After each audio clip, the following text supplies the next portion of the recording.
This video, the fourth in the series, commences at the Tower of London and finishes at the Bank of England. There's a link to a map of the route below. A little way along the river from the Tower of London, just the other side of the approach road to Tower Bridge, the peaceful environments of St Catherine's Docks are popular with those seeking somewhere to relax. Back past the tower, close to Tower Hill Underground Station, there are still a few remnants of the ancient city wall, first built by the Romans. Then over at Trinity Gardens, it's possible to visit the exact spot on Tower Hill where public executions once took place. Leave along Savage Gardens past the Port of London Authority building, featured in the James Bond movie Skyfall and with a high-rise statue of Old Father Thames, before turning left into Pepys Street to St Olave's Church, where Pepys is buried.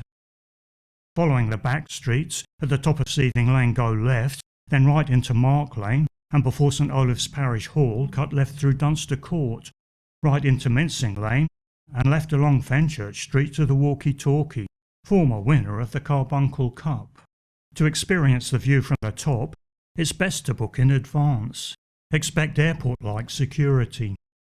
Opposite the Walkie, go along Lime Street towards the Lloyd's building, taking time to detour into Leadenhall Market, designed by Horace Jones, who was also the architect of Tower Bridge.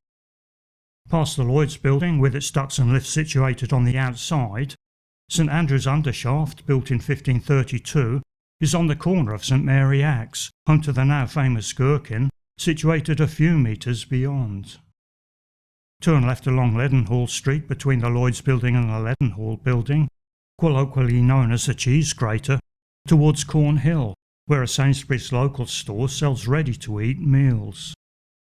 Opposite the Church of St Peter upon Cornhill has a small garden with seats and what could loosely be described as a picnic lawn, enter via St Peter's Alley.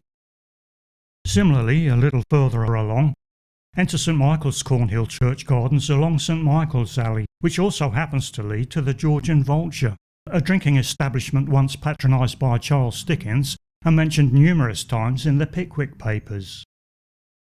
Next along Cornhill enter Bull Court, where London's oldest restaurant, Simpson's Tavern, is well signposted.